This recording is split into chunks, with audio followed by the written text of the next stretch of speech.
Hi, we are the girls, and we want to show you how a tiny piece of spandex can alleviate period pain for millions of women.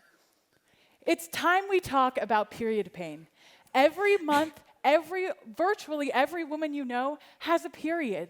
Even though this is one of the most basic facts of life, we often pretend that they don't even exist.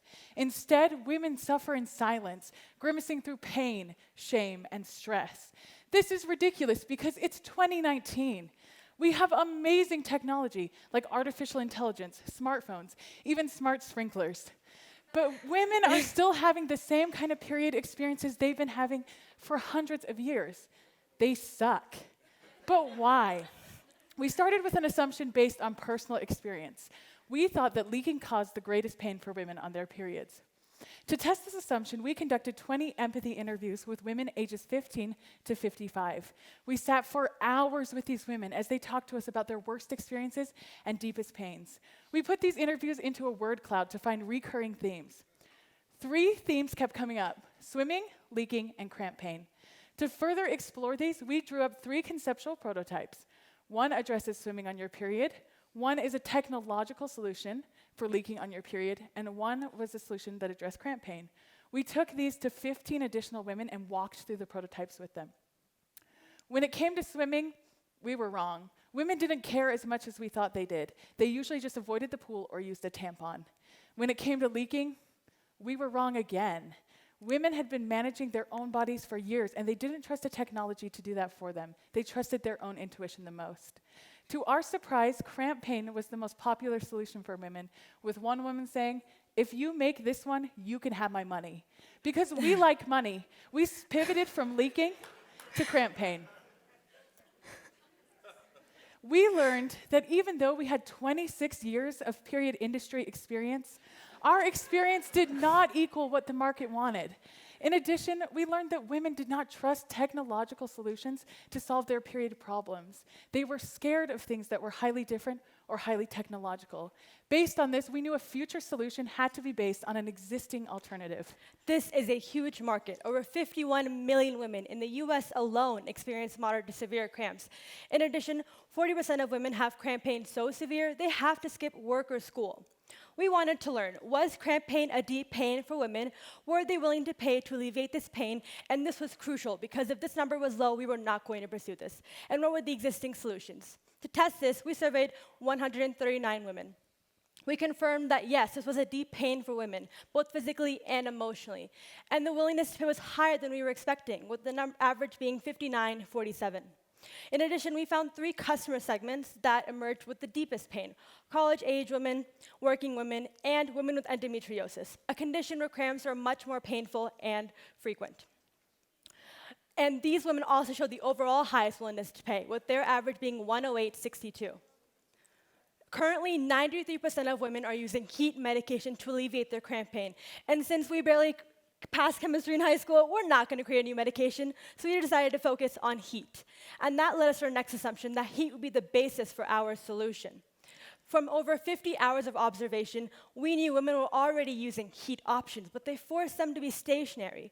We wanted to learn if heat worked when they move and not just when they were stationary. And to isolate this, we created our first prototype, which is a portable rice pack. We cut off the waistband of a pair of pants and stuffed it with rice. We gave it to 10 women to test. And they said it was bulky and the heat only lasted about 30 minutes, but they kept reheating it because the heat helped their cramp pain while they're moving.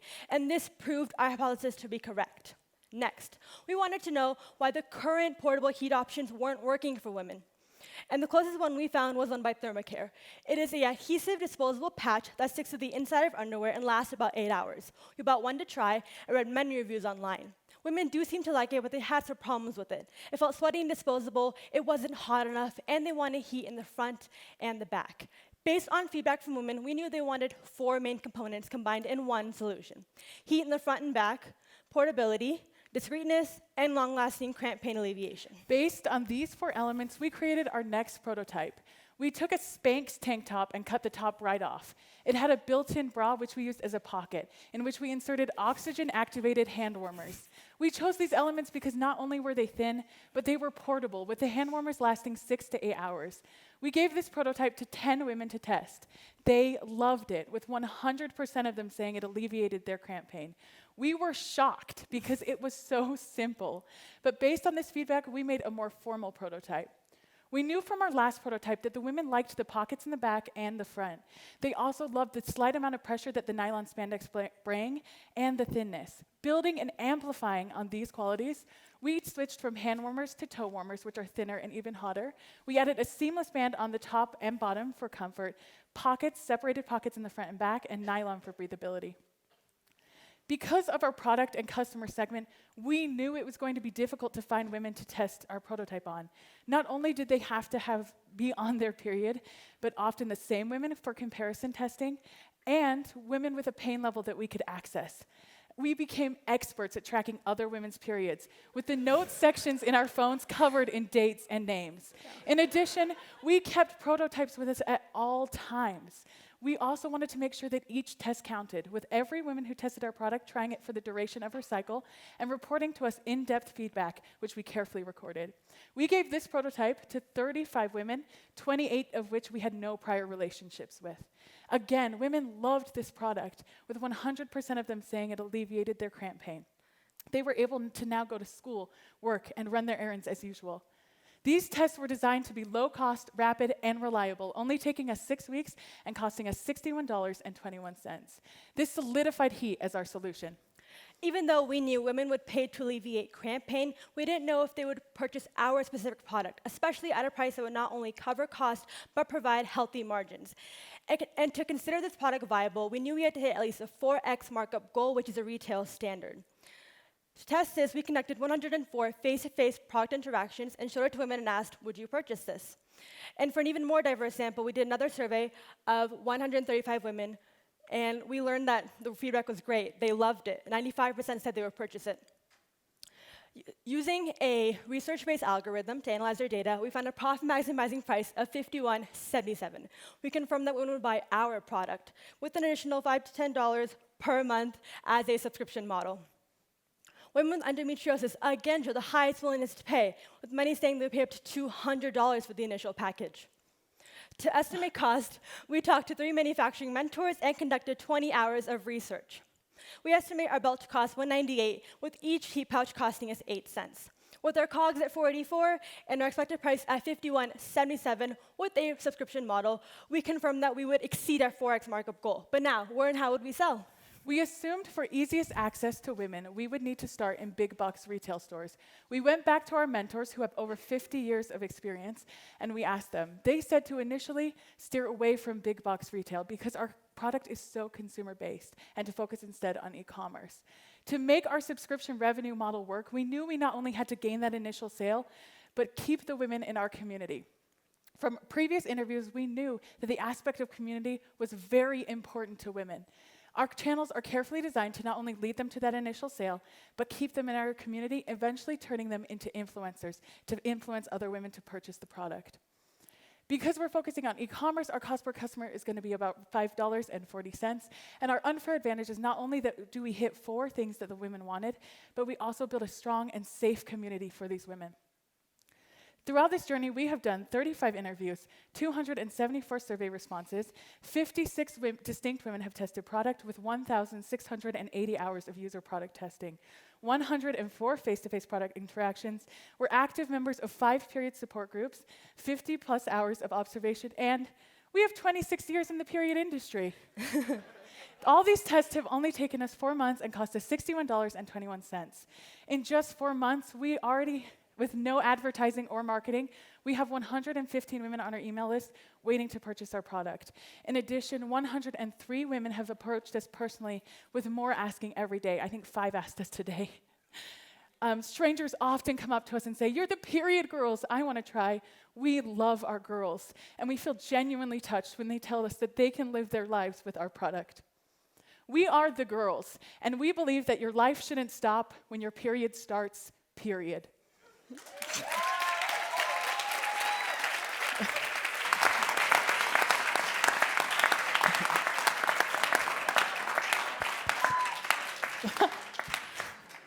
Okay. All right, let's go. How much money have you made? How much have you sold? We haven't started selling yet. No. Why not? We're just No, getting honestly, why not? we're getting our Why didn't you sell that? You want us to? We'll sell Well, that. people pay you for that. Oh, they would. I mean, they text would. us. Well, I then mean, it's a little take ghetto, their but yeah. money. Take their money, Our first rodeo. right? Take their money, right? So people, we actually have a problem we had a problem with the prototyping in that people never returned the product. So we had to track, we started having to track them down. We're like, listen, Jessica, I need that back. And she's like, I don't have it. I'm like, I know you have it, Jessica. So then the real question is, what do you think is the biggest risk that you face right now? What's your most crucial hypothesis right now that you need to get an Currently? answer to? You want, is that rhetorical? What do you, yeah, what is it? Yeah. So we're not worried, but we want to make sure that, because let's be candid, we're highly knockoffable. Like, Okay. it's a belt and we insert warmers. So we want to make sure that the brand is tight. Okay. Perfect is the enemy of good. Yeah, Yeah. well, yeah. Okay, You're right. so You're branding right. is You're your right. so branding is Yeah. your most critical hypothesis that you're checking out right now? Yeah, Okay, thanks. yeah. So you mentioned subscription, and Yeah. I just wanted to make sure I understood. So is it the case where you would sell the fabric, right, the band, and then Yes, the the belt. subscriptions on the Warmers, yeah. warmers? Yeah. Yeah, so the initial package would come with one belt and 24 pouches for one cycle, and then you'd get new pouches every month according to your period cycle. So are these pouches still the toe warmers, or do you have your own? Like, We're what's- private, they're private labeled. Yeah, so they'll we're be going to private. private label. Like, we've been Okay. testing Yeah. with toe warmers because that's like the hottest and thinnest we found that are currently on market, but we'll be making our own that are similar. Yeah. Okay, and so what would be? Is it the fabric belt at cost, and then like I'm just trying to understand the Yeah. dynamics because people could just go out and buy their own warmers and stick in there too. Yeah. People are doing this almost. One doctor we talked to said that she actually shoves the warmers in her belt yeah. when she go in her. Well, it's her underwear. Yeah. Before she goes to work. So people are using this, but I think they want the combo, and they want the ease of delivery for the little things, because when you're in pain, you want it when you want it. Yeah. Yeah, I guess, and well, No, the you're other totally judges, fine. but Yeah. just to clarify, so are you selling the band We're selling at both. cost? We're selling both. Oh, the belt Is there a cost. markup on the band and the? No, just- people said that they would pay the $51.77 for the band. All that testing was done with the band. It's what we call the initial package. So it's the band and it's 24 warmers, which is enough for a cycle if you have average period cramps. Of course, for endometriosis, it goes up. But all the testing, that's the $51.77 plus the additional 5 to 10 that comes from the warmers each month. And women are paying, $8 to $10 already for menstrual products, pads, tampons. Yeah. So that shouldn't be hard. So I'm with David about collecting money, but have you considered like even a pre-order campaign or something or? Yeah, so we're running through one. Oh, sorry. We're running the through second one part more. of it is like what is your timeline to get a product Yeah. out Yeah. there? We keep We're- the chatter down, please. We're doing one more comparison test. We want to compare it to the leading one in the market, and then after that, we're going to push out the pre-sales. So Why? Why are So you We doing always that? second guess ourselves. That's why. No, but the thing is that you said that this is easy to knock off, so you have to be perfect. Right. But that's exactly wrong. It's easy to knock off, so Right. you have to start satisfying Okay. customers Okay. tomorrow. Yes. It's not only the insights that you have. Your competitive advantage is Yes. your insights into the customer Yes. and how quickly you can capitalize on those insights. Somebody else comes up with the insight and Right. beats you to the market, you lose. Yeah. Yeah. Right, and right now, you just have a hypothesis that people are willing to pay. Right. Why don't you make them actually pay? Through the Right? pre-orders. Yeah. I mean, if the 95% are willing to pay, that's super. Unless there's any sort of regulatory. Yeah. No, we discussed that with someone. Yeah, As so- long as we so- don't say it eliminates cramp pain. So you should be able to, by tomorrow, have 10 sales and just ship it later. Yeah. What's stopping you from doing that? And not only that, you'd be pitching now We have 10 sales. We and have this is 10 what our sales, revenue- right? Right? So Yeah. you Oh, can't, we you definitely can't, have you 10 can do sales. that. You Yeah. should do that and ship it later and, Okay. and put it on Kickstarter and get 5,000 and then have a different problem where you're not worrying about how much people are willing to pay, but how can I get these out the door fast? We would You- love that problem. So Yeah, the that's one the other problem thing you that I want. picked up on was that you had an assumption that you were going to go to big retail. Yeah. And the reason why you left that assumption is because, Of the we talk to our mentors. right, Yeah. right? So it's not, no, seriously. It's Okay. like you have a hypothesis, you run an experiment. You don't have a hypothesis and ask your mentors, Right. right? So it's great that mentors are there to help you, but your job is not to do what your mentors say. That's right. They're only bringing assumptions to the table. It's their Okay. assumptions as opposed to other assumptions, and Okay. theirs are not any different than anybody else's until tested, Yeah. Okay. right? Thank you. I felt like we got so much valuable Yeah. advice. Tell them what for. That was one other question, just building off them, with regards to the big box stores. I can't talk a lot about it, but I've have validated some products in this space before, and going through people like Victoria's Secret, for example, did make a lot of sense because that's where your customers are. So I do, not to contradict your mentor's advice, but you do probably want to spend some time Okay. working Okay. through that. Researching it. And the other question I had was, you said 103, I think 103 were ready Yeah. to pre-order? or something 103 like have that? approached us personally asking. When they Okay. can purchase. Okay, Yeah, so yeah. there wasn't payment information or anything, it was just more? No, we let- Yeah, No. they've heard from people who have tested and they wanted. Okay, to buy. okay, all right, Yeah. thank you. Okay. We're done? Okay. Thank you. All right, I think that's time.